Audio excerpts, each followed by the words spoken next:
Muy buenos días, queridos hermanos de la Iglesia Vida Nueva. Una vez más estamos aquí para abrir las Escrituras y poder disfrutar de ella, escuchar todo el consejo de Dios y aplicarlo a nuestra vida. Como ustedes saben, en estas meditaciones de cuarentena estamos estudiando, tanto el fin de semana pasado como Filipenses, de manera expositiva, así que vamos versículo por versículo, y en el sermón pasado quedamos en el versículo 11, capítulo 1, versículo 1 al 11. Hoy vamos a comenzar desde el versículo 12 del capítulo 1 hasta el versículo 20, pero antes de comenzar vamos a orar al Señor. Oramos. Amado Dios, te damos gracias nuevamente por esta oportunidad de abrir tu palabra. Señor, queremos disfrutar de ella, queremos escucharte hablarnos, queremos confesar que necesitamos de tu palabra. Necesitamos que tú avives nuestro corazón, que tú direcciones nuestra vida, que nos des consuelo, que nos alientes, que nos corrijas, siempre a través de la Escritura. Amado Señor, no queremos oír palabras de hombres, queremos oírte a ti. Por eso te pedimos tu bendición en este tiempo, para que la Escritura penetre en nuestro corazón, en nuestra alma, y allí vaya disolviendo nuestras intenciones y mostrándonos lo que tú deseas de tu pueblo. Querido Señor, bendice a mis hermanos de la Iglesia Vida Nueva Santiago del Estero y también a aquellos amigos y hermanos que escucharán este sermón a través del internet. Oramos en el nombre precioso del Señor Jesús. Amén. Muy bien, hermanos, ¿qué les parece si vamos nuevamente a Filipenses? Abrimos la palabra del Señor en el versículo 12 en adelante. Vamos a leerlo completamente hasta el versículo 20 y luego retomaremos la lectura para ya así ir explicando versículo por versículo. Filipenses capítulo 1 versículo 12 dice: quiero que sepáis, hermanos, que las cosas que me han sucedido han redundado más bien para el progreso del Evangelio. De tal manera que mis prisiones se han hecho patentes en Cristo en todo el pretorio y a todos los demás. Y la mayoría de los hermanos, cobrando ánimo en el Señor con mis prisiones, se atreven mucho más a hablar la palabra sin temor. Algunos, a la verdad, predican a Cristo por envidia y contienda, pero otros de buena voluntad. Los unos anuncian a Cristo por contención, no sinceramente, pensando añadir aflicción a mis prisiones, pero los otros por amor, sabiendo que estoy puesto para la defensa del Evangelio. ¿Qué pues? Que no obstante, de todas maneras, o por pretexto o por verdad, Cristo es anunciado, y en esto me gozo y me gozaré aún, porque sé que por vuestra oración y la suministración del Espíritu de Jesucristo, esto resultará en mi liberación, conforme a mi anhelo y esperanza de que nada seré avergonzado, antes bien, con toda confianza como siempre, ahora también será magnificado Cristo en mi cuerpo, o por vida o por muerte. Y vamos a agregar el verso 21. Porque para mí el vivir es Cristo y el morir es ganancia. Como ya mencionamos en el sermón pasado, Pablo se encontraba preso. Estaba esperando por su liberación. Allí escribió las epístolas de la cárcel: Efesios, Filipenses, Colosenses y Filemón, donde desde el capítulo 1, luego de hacer su presentación tradicional, alaba y manifiesta su gran amor por la iglesia de Filipos. Luego de animarlos a buscar tener una vida llena de Cristo, comienza a describir su situación actual y allí inicia el verso 12. Con respecto al contexto, le sugiero que si usted desea, escuche el sermón pasado. Allí hemos explicado bien todo el capítulo 1 desde el versículo 1 al 11. Ahora sí, vamos al versículo 12 nuevamente. Dice: quiero que sepáis, hermanos, que las cosas que me han sucedido han redundado más bien para el progreso del Evangelio, de tal manera que mis prisiones se han hecho patentes en Cristo en todo el pretorio y a todos los demás. Yo quiero, hermanos, que usted piense en esto. Pablo estaba preso. No estaba viviendo una vida fácil. Estaba preso injustamente. Él no había cometido ningún delito por el cual se le pueda privar de su libertad. Estaba preso por una causa loable. Y él estaba viendo la mano de Dios obrando a través de su aflicción a favor del Evangelio. ¿Por qué razón estaba preso Pablo? Por predicar a Cristo, por predicar el arrepentimiento y la fe, por predicar la salvación, el Evangelio de Dios. Y usted note que a pesar de esa situación, que si usted y yo estaríamos pasando por lo mismo, él estaba gozoso y viendo a Dios obrar a través de su vida. No sé cómo estaríamos nosotros, hermanos. ¿Cómo estaría usted? Imagínese que lo apresen injustamente por causa del Señor, por su fe. ¿Cómo estaría yo? La verdad, nunca entré en un calabozo, no sabría qué decir, o qué pensar, o qué hacer. Pero Pablo, el siervo del Señor, estaba viendo la mano de Dios obrar a través de su aflicción y eso le alentaba. Dice el versículo 12: quiero que sepáis, hermanos, que las cosas que me han sucedido, es decir, la cárcel, la persecución, incluso el naufragio que él tuvo, recuerdan allí en la isla de Malta, han redundado más bien para el progreso del Evangelio.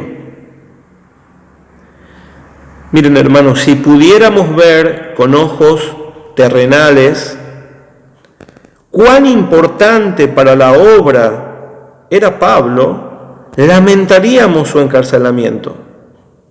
Pero aún encerrando al obrero más influyente de la época, el Evangelio no se detuvo. ¿Por qué? Porque la obra de Dios no depende de los hombres.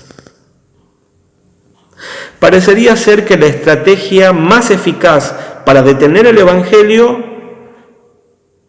era silenciar, callar al vocero más influyente de la época, que era el apóstol Pablo. Muy bien, se logró este objetivo. Pablo estaba encarcelado.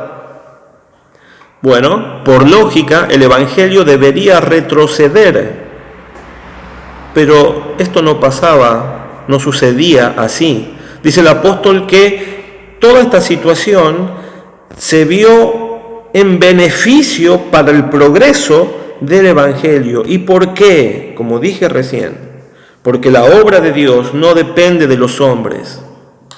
El Señor Jesús, nuestro amado Señor, dijo en Mateo 16:18, las puertas del Hades no prevalecerán contra la iglesia, pues Él es quien la edifica. Por ello, amados, no debemos pensar que la obra de Dios depende de hombres, sino que Dios utiliza a hombres dándoles el privilegio de servirle, pero toda obra depende de Él. El mismo apóstol Pablo dijo en 1 Corintios 3:22, yo planté, Apolos regó, pero el crecimiento lo ha dado Dios. Dios usó a Pablo, Dios usó a Apolos para diferentes actividades, pero el crecimiento fue dado por Dios. Qué precioso es ver la iglesia de Hechos de los Apóstoles allí en capítulo 2, verso 47, que dice la Escritura que cada día eran añadidas nuevas almas que el Señor iba salvando, no que los apóstoles iban salvando, que el Señor añadía. Textualmente dice el versículo, y el Señor añadía cada día a la iglesia los que habrían de ser salvos. El Señor está desde un inicio en la obra de la iglesia, en el Evangelio, salvando personas, en el proceso de discipulado, dando crecimiento. El Señor es quien hace la obra, no los hombres. Por ello no debemos idolatrar a ningún hermano. A veces pensamos que las otras religiones adoran ídolos, y de hecho es así. Pero nuestro corazón es engañoso, queridos hermanos, y debemos estar advertidos y velar que nuestro corazón en ningún momento quite los ojos de Cristo y los ponga en un hombre o en una mujer, siervos del Señor. Yo planté, Apolos regó, pero el crecimiento lo ha dado Dios. Toda la gloria debe ser para el Señor. Soli Deo gloria. Dice el Salmo 115:1, no a nosotros, Jehová, no a nosotros, sino a tu nombre da gloria, por tu misericordia y por tu verdad. Otro aspecto importante es que tanto los soldados que custodiaban la casa alquilada donde Pablo aguardaba su audiencia, como los que le rodeaban, escucharon el Evangelio. Eso usted lo puede leer en Hechos capítulo 28, versículos 30 al 31. ¿Recuerda el pasaje? Habían alquilado una casa para que Pablo esté allí esperando su audiencia y había una guardia que estaba custodiándole. Bueno, esa guardia y todos aquellos que venían a visitar a Pablo oyeron el Evangelio y reconocían que Pablo no era un delincuente, sino que se convirtió en prisionero por causa de Jesucristo y su Evangelio. Por eso dice el verso 13, vamos a la Escritura, de tal manera que mis prisiones se han hecho patentes en Cristo en todo el pretorio y a todos los demás. Muchos quizás le habrán preguntado, Pablo, ¿por qué estás preso? Y Pablo comenzaba a relatar y a predicar el Evangelio. Y allí llegaban a la conclusión de que él no era un delincuente, que estaba preso por causa de Cristo y su mensaje. Verso 14, dice la Escritura, y la mayoría de los hermanos, cobrando ánimo en el Señor con mis prisiones, se atreven mucho más a hablar la palabra sin temor. Y aquí hay una frase preciosa. Dice, cobrando ánimo con mis prisiones. La prisión de Pablo había sido usada por Dios para animar y avivar el evangelismo en la iglesia. Pero quiere que le diga algo, esto no es un secreto. Esto no era algo inusual en la iglesia primitiva. Con una simple lectura de los primeros capítulos de Hechos, usted va a ver que cada vez que la iglesia fue perseguida, esta era avivada por la persecución y el evangelio se extendía con mayor velocidad. ¿Quiere que recordemos un pasaje? Vamos a Hechos de los Apóstoles, capítulo 4. Vamos al libro de Hechos, capítulo 4, versos 23 al 31. Usted recuerde que Pedro y Juan habían sido azotados, se les había mandado que no prediquen más en nombre de Cristo, y una vez puestos en libertad, ellos fueron a la iglesia. Miren lo que dice, verso 23. Y puestos en libertad vinieron a los suyos, esto es, a la iglesia, y contaron todo lo que los principales sacerdotes y los ancianos les habían dicho.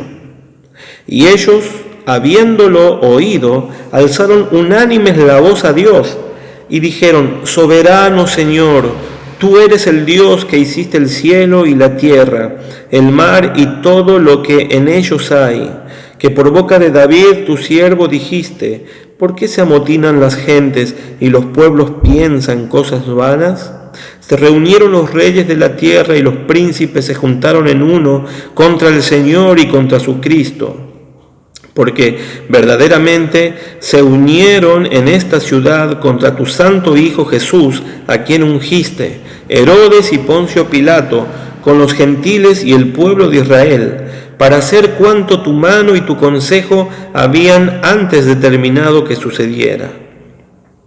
Y ahora, Señor, mira sus amenazas y concede a tus siervos que con todo denuedo hablen tu palabra, mientras extiendes tu mano para que se hagan sanidades y señales y prodigios mediante el nombre de tu santo Hijo Jesús.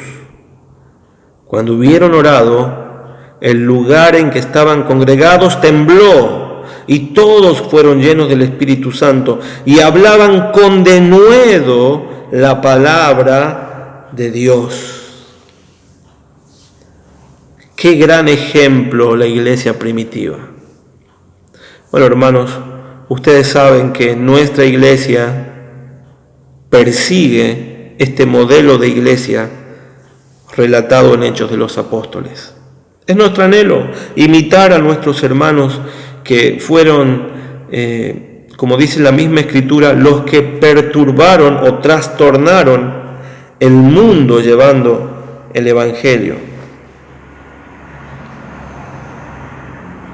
Nuestros amados hermanos de la antigüedad se vieron perseguidos, fueron azotados por predicar a Cristo, fueron privados de su libertad, les golpearon, les amenazaron y ellos ¿qué hicieron? Se fueron a esconder.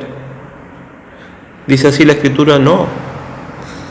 Dice este capítulo que se juntaron, comenzaron a orar, pidiendo a Dios valentía y denuedo para hablar la Escritura.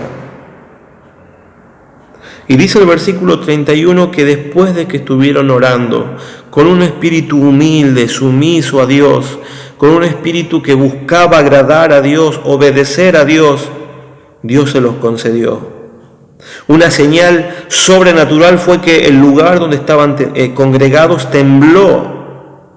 Y dice la Escritura que todos fueron llenos del Espíritu Santo y comenzaron a hablar la palabra de Dios con valentía y con denuedo. Note que no dice que fueron llenos del Espíritu Santo y comenzaron a hablar en lenguas. Note que no dice que fueron llenos del Espíritu Santo y comenzaron a llorar o se caían al suelo o comenzaban a saltar, a correr en medio del lugar donde estaban congregados. No dice eso la Escritura.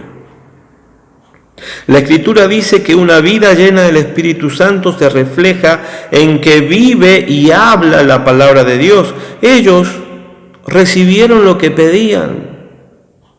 El Señor les llenó con su Espíritu. Inmediatamente ellos comenzaron con valentía a predicar la palabra de Dios, a predicar el Evangelio. Si usted continúa la lectura con el verso 32 en adelante, va a ver que como consecuencia de la llenura del Espíritu Santo, ellos eran de un solo corazón y un alma, eran generosos con la misma iglesia, de tal manera que si alguno no tenía algo o pasaba por necesidad, los mismos hermanos cubrían esa necesidad. ¡Qué precioso! Y de esto debemos aprender, mis queridos hermanos. En algún momento la iglesia contemporánea será perseguida, intentará ser silenciada o recibirá ataques. Nosotros debemos tener este corazón, buscar al Señor pedir valentía, pedir denuedo para continuar predicando el Evangelio, bautizando a los que se salven y hacerles discípulos de Jesucristo. Amén. Volvamos a Filipenses. Filipenses capítulo 1 nuevamente. Filipenses capítulo 1, y ahora vamos al versículo 15.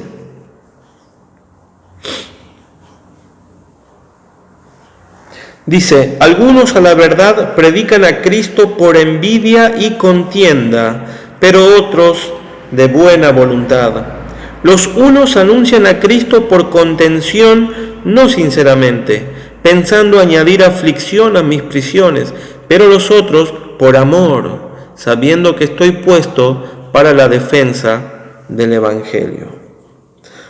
Usted note que el versículo 15, Pablo hace una distinción de dos tipos de predicadores. Dice: algunos a la verdad predican a Cristo por envidia y contienda. Ese es un tipo de predicador. Pero otros de buena voluntad. Verso 16 nos explica un poquito más. Los unos anuncian a Cristo por contención, no sinceramente, pensando añadir aflicción a mis prisiones. Pero los otros por amor, sabiendo que estoy puesto para la defensa del Evangelio. A mí me gustó titular: predicadores mal motivados y predicadores bien motivados. Según lo que Pablo nos está diciendo, habían otros predicadores que, con el propósito de añadir aflicción a la vida de Pablo, predicaban el Evangelio. Predican a Cristo, dice el verso 15, pero lo hacían mal motivados. ¿Por qué? Lo hacían motivados por la envidia y contienda. Estos predicadores mal motivados, motivados por la envidia, por la contienda, por celos, eran aquellos que de alguna manera intentaban hacer la obra del Señor. Pero usted sabe que esto nos deja una enseñanza. Desde que Dios decide utilizar a alguno de sus hijos, ya sea varón o mujer, para utilizarlos en la obra y que sean su siervo, y el Señor comienza a usar a esta persona, van a haber otros que verán la obra de Dios a través de él o a través de ella. Y lamentablemente tendrán la misma reacción negativa de estos predicadores mal motivados. Verán que Dios utiliza a un hombre, a un joven, a una mujer, e inmediatamente su corazón se llenará de celos que los llevará a calumnias, a envidias, y comenzarán a obrar incluso intentando servir al Señor, pero de una manera que Dios no aprueba, de una manera que en el tribunal de Cristo no recibirán ninguna recompensa, porque la gloria no era para el Señor, la gloria era para ellos.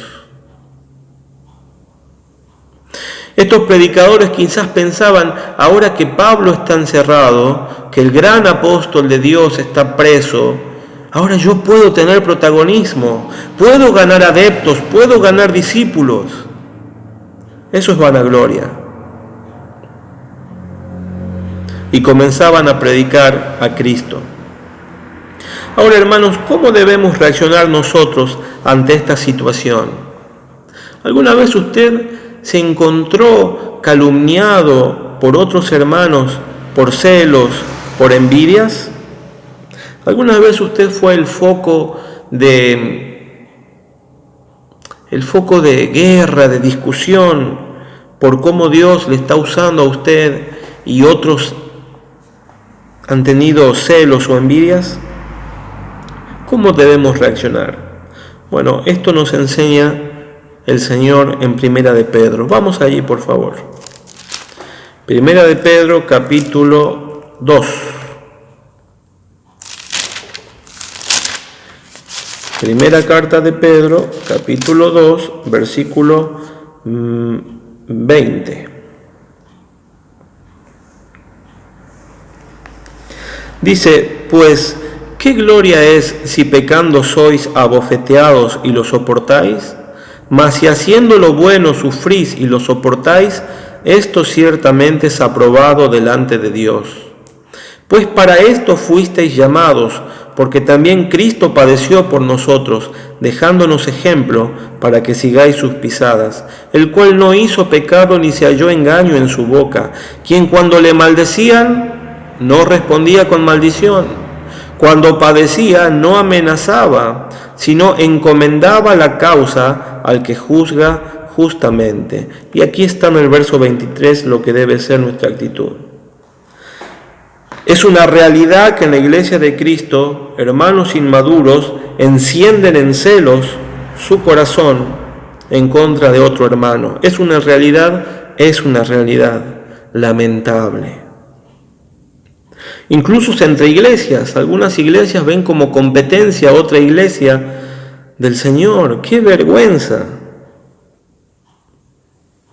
Esto no debe ser así entre nosotros, mis amados hermanos. Y si en algún momento nuestro corazón, que es engañoso y perverso, enciende celos, debemos arrepentirnos de ese pecado. O si somos el objeto de calumnia, de crítica, debemos, hermanos, reaccionar como dice aquí la Escritura, como hizo nuestro Señor, quien cuando le maldecían, les retrucaba el triple. ¿Así dice? No dice así la Escritura. Que cuando le maldecían no respondía con maldición. Cuando padecía no amenazaba, sino encomendaba la causa al que juzga justamente. Encomendaba la causa al que juzga justamente. Usted sabe que esta actitud del corazón de nuestro Señor expresaba la perfección de un espíritu manso y humilde. Para nosotros es un objetivo alcanzar. Es fácil leer esta palabra y asentir con la cabeza y decir, sí, cuando me maldigan yo no le voy a contestar, cuando padezca no voy a amenazar a nadie. Pero hermanos, en el momento en el que seamos atacados, nuestro corazón va a querer realizar otra actitud. Si somos atacados, nuestro corazón, ¿qué va a querer hacer? Defenderse y atacar el triple. Pero nosotros no tenemos que hacer así, no tenemos que actuar de esta manera. De hecho, cuando usted vea que un hermano es atacado, es calumniado, etc., y este hermano no contesta, este hermano no quiere entrar en conflicto, este hermano prefiere dejar las cosas en las manos del Señor, que Él es quien juzga correctamente, usted puede mirarlo y decir, ese es un hermano de quien yo tengo que aprender. Ese es un hermano que está madurando en su carácter.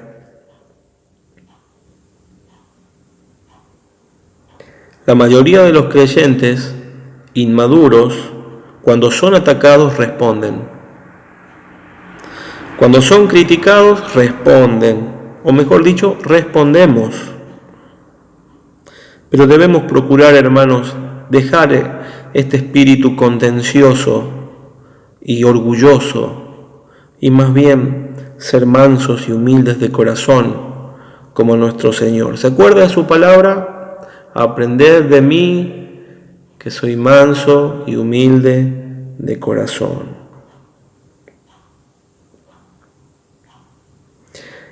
Repito, cuando sea usted atacado, ni siquiera se defienda. Encomiende la causa al que juzga justamente. Dios no le defraudará. Volvamos a Filipenses, mis amados hermanos.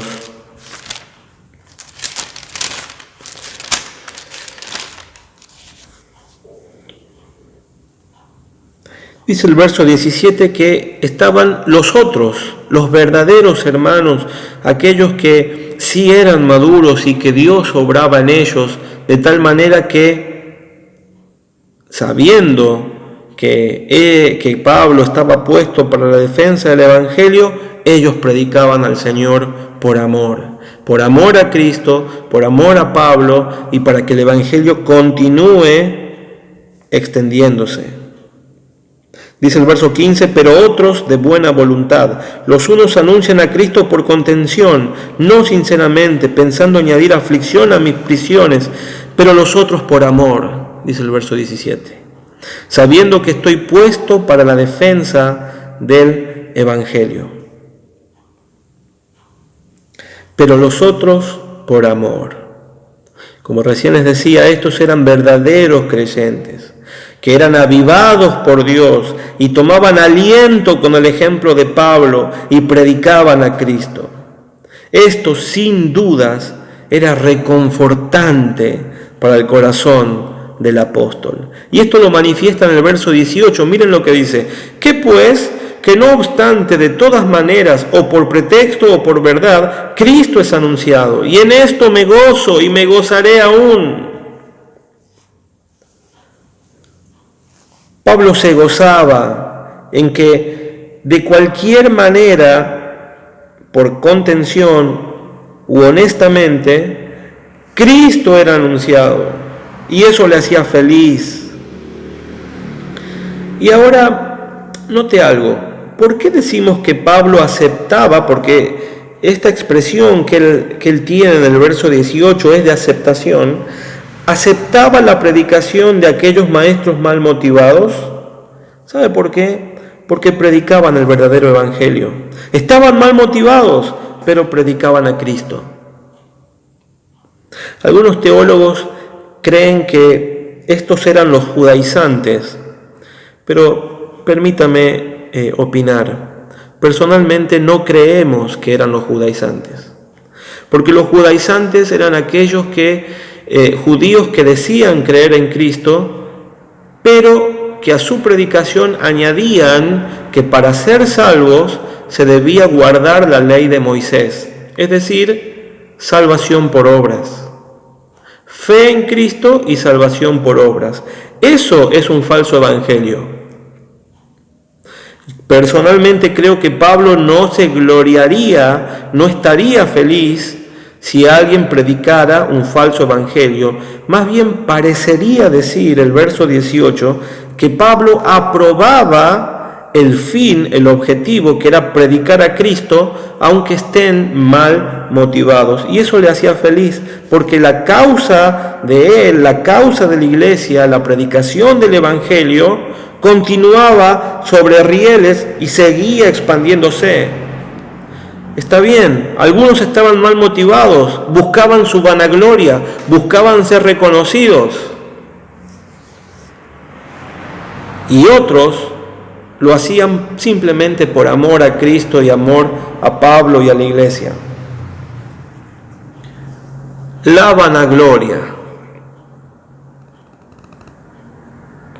Pensaba en esto y mientras predicaba, vino a mi mente el ejemplo actual de algunos hombres, algunos que dicen ser hijos del Señor, hermanos,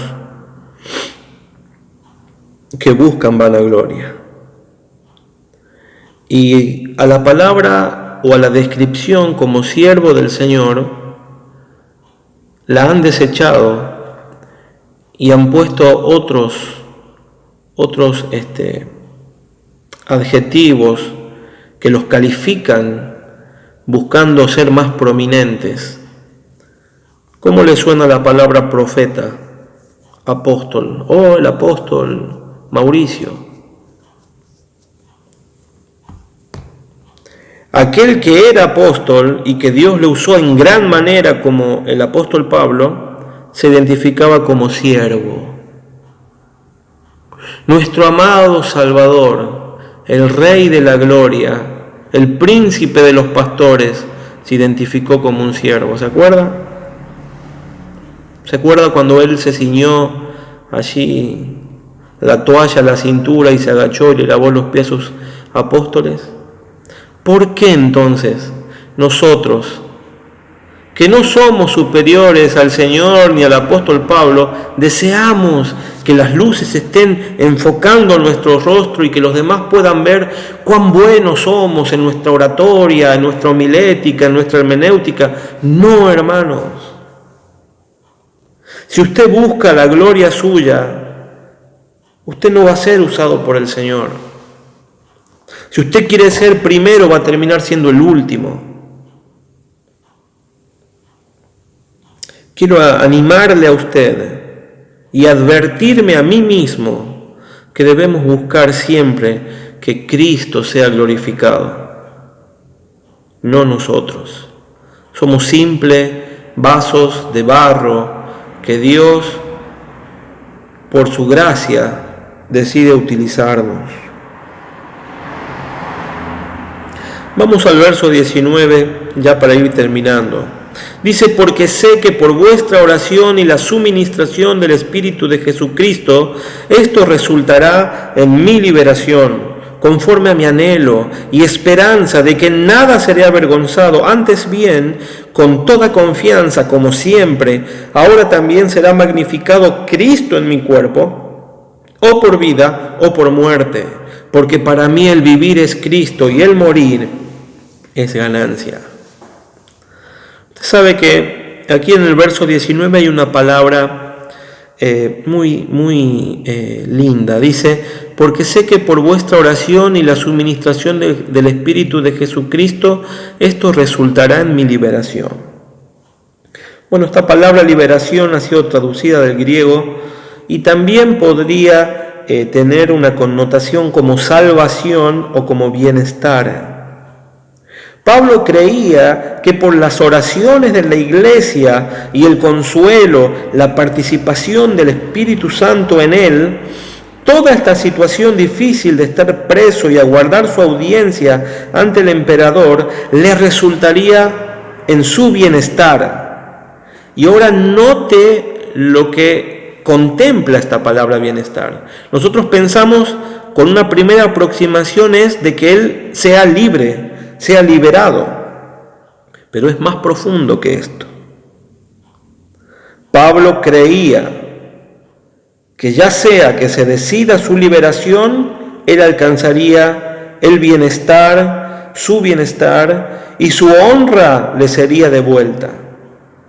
Pero Pablo también creía que si se decidía su ejecución y su muerte, él alcanzaría un bienestar infinitamente superior. Por ello concluye con el verso 21, porque para mí el vivir es Cristo y el morir es ganancia.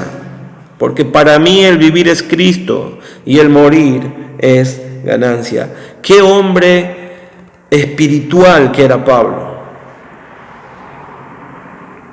¡Qué ejemplo para nosotros, hermanos! Ya sea que se decida su liberación, él iba a alcanzar un bienestar. Y si se decidía su muerte, un bienestar superior.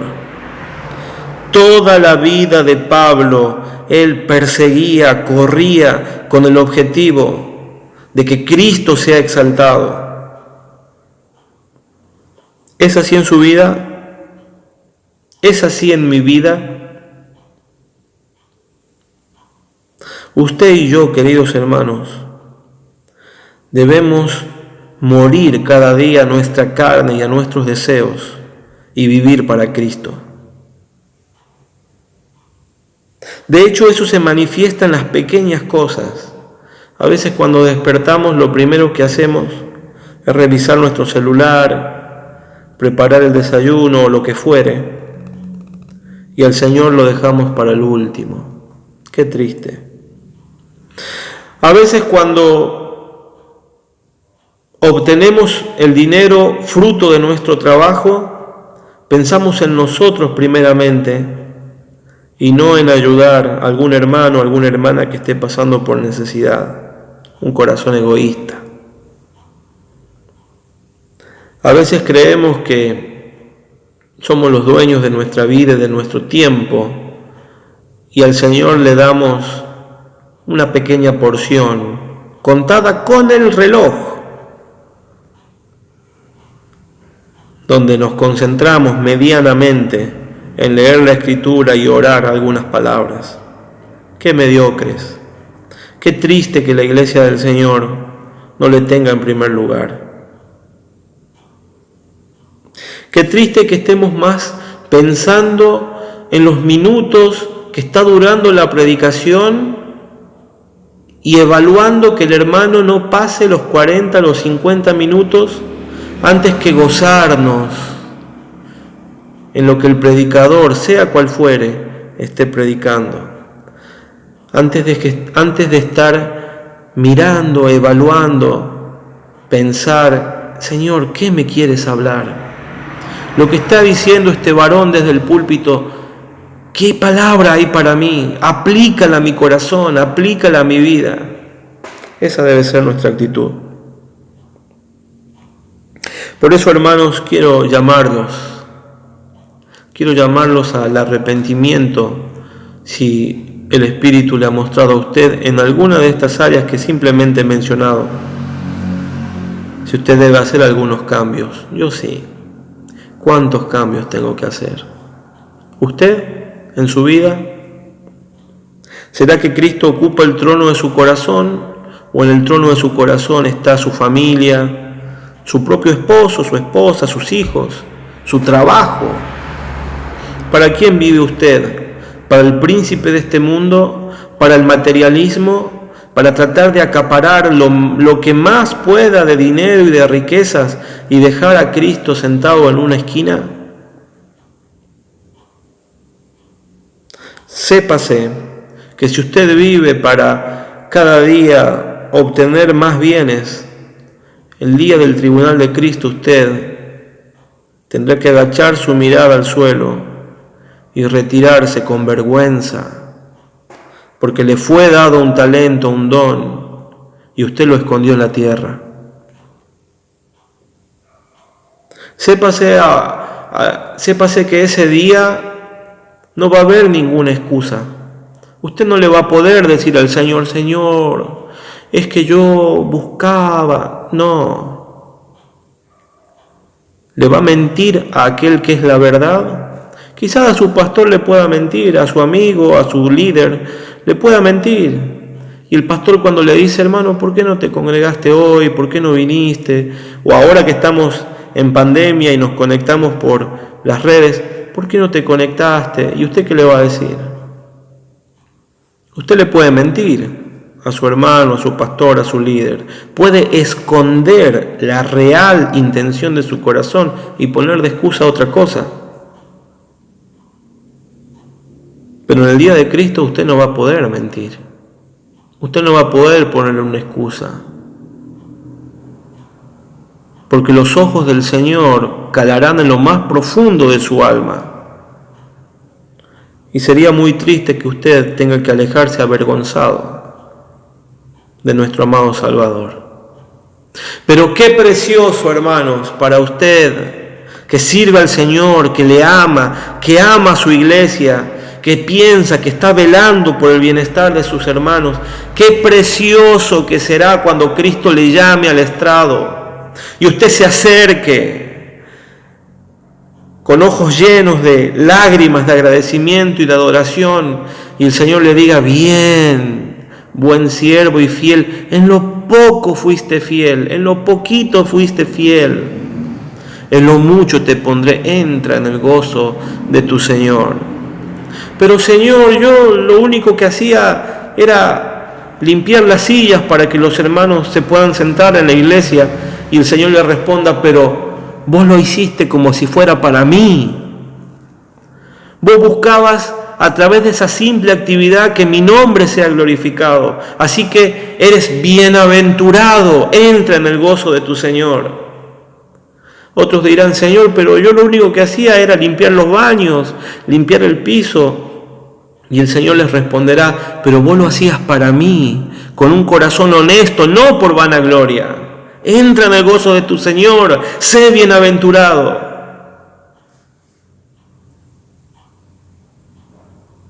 Qué hermoso es pensar en eso, ¿no? Se me llenan los ojos de emoción de nuestro Señor, que no es deudor de nadie,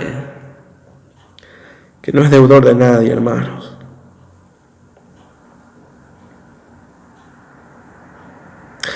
Todo tiempo invertido para el Señor, todo esfuerzo hecho para el Señor,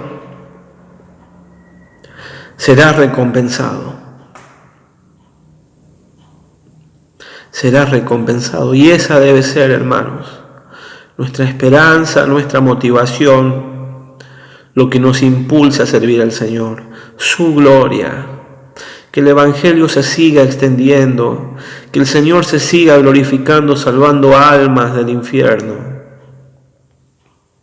Que el Señor se siga glorificando, cambiando vidas, haciendo discípulos. Que la iglesia de Cristo brille, que sea la sal de esta tierra. Amén.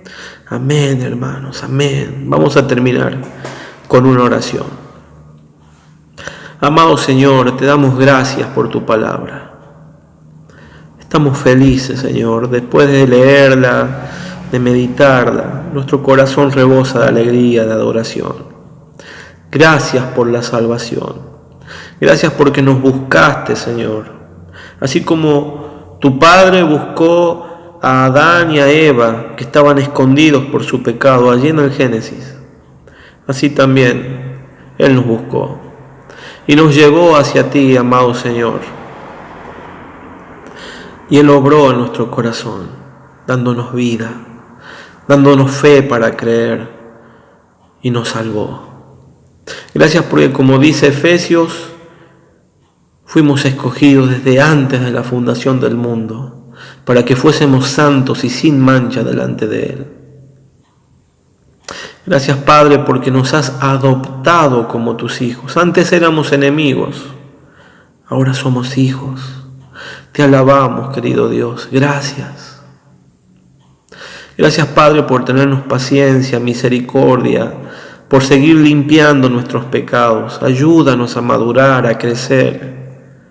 Ayúdanos a, en este tiempo, meditar en nuestras vidas, para que en el momento que se nos permita poder congregarnos y poder servirte, poder poner en práctica los dones y talentos que nos has dado.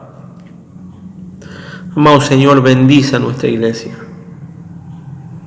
Ayúdanos a ser humildes, a ser obedientes a tu palabra. Ayúdanos a amar a nuestros hermanos y también a nuestros enemigos, a los enemigos de Cristo, a los enemigos del Evangelio. Ayúdanos a perdonar, ayúdanos a buscar reconciliación, ayúdanos a llevar las cargas y los pecados de mi hermano, de mi hermana. Ayúdanos a brillar en este mundo de oscuridad y a ser la sal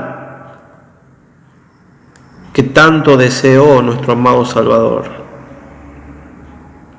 Gracias por tu palabra. Te pedimos que este tiempo de pandemia, de aislamiento, termine.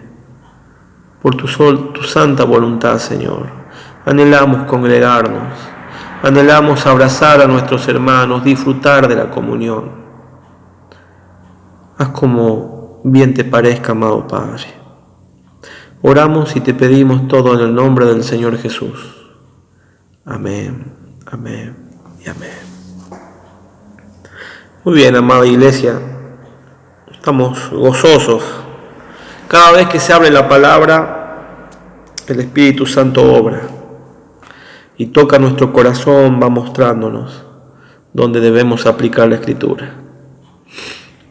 Quiero alentarles para que el día miércoles en la reunión de oración haga todo lo posible por conectarse a esa videoconferencia que tenemos. Así continuamos aprendiendo cómo resistir al maligno. Recuerde que estamos estudiando ese libro precioso que se llama Remedios Preciosos, valga la redundancia, contra las artimañas de Satanás, de Thomas Brooks. Y quiero alentarle, hermanos, también para que usted, hermana, pueda conectarse a la videoconferencia que tienen las mujeres en God, grupo de oración y discipulado para mujeres. Conéctese, haga un espacio en su tiempo, busque la comunión. Allí hay hermanas que le aman y desean orar por usted, orar con usted y también compartir la Escritura. Recuerde que estamos estudiando doctrinas bíblicas y las estamos estudiando de una manera sencilla para que todos podamos entender. Allí usted podrá preguntar, podrá opinar, podrá compartir lo que el Señor también le habla. Y a los varones, a nosotros, recuerden, hermanos, también nos conectamos en nuestro grupo de oración y discipulado y también estamos estudiando doctrinas bíblicas. Así que le aliento. Justamente ayer sábado estuvimos estudiando sobre la providencia de Dios. ¡Qué tema precioso! Lo que más agradó y lo que más me puso feliz fue el escuchar a hermanos que identificaban la providencia de Dios, la mano de Dios en sus vidas. Fue precioso. Si usted estuvo, seguramente no se ha retirado de esa reunión igual que como vino. El Señor estuvo obrando y le damos a Él la gloria. Y bueno, hermanos, después tenemos nuestro estudio dominical sobre el libro de Filipenses. Así que les pido oración para que estén orando en esta oportunidad por mí, que estoy enseñando este libro, para que el Señor me ayude a poder estudiar su palabra de manera objetiva y a poder comunicar solo la Escritura. No mis ideas, mis conceptos, lo que yo piense está en un lugar secundario. Compartir la Escritura con fidelidad, con precisión y con un lenguaje que todos podamos entender. Así que, queridos hermanos, nos encontramos en estos días que estuve mencionando, en el God de mujeres, reunión de oración los miércoles, God de varones los sábados y el domingo en nuestra reunión dominical. Que el Señor les bendiga. Estamos en contacto y si el Señor le impulsa a conectarse, hágalo, no deje pasar la oportunidad. Si encuentra resistencia esos días a conectarse, hágalo más. Porque seguramente hay alguien, el enemigo de su alma, que no quiere que se conecte y reciba la bendición. Así que hágalo, esfuércese.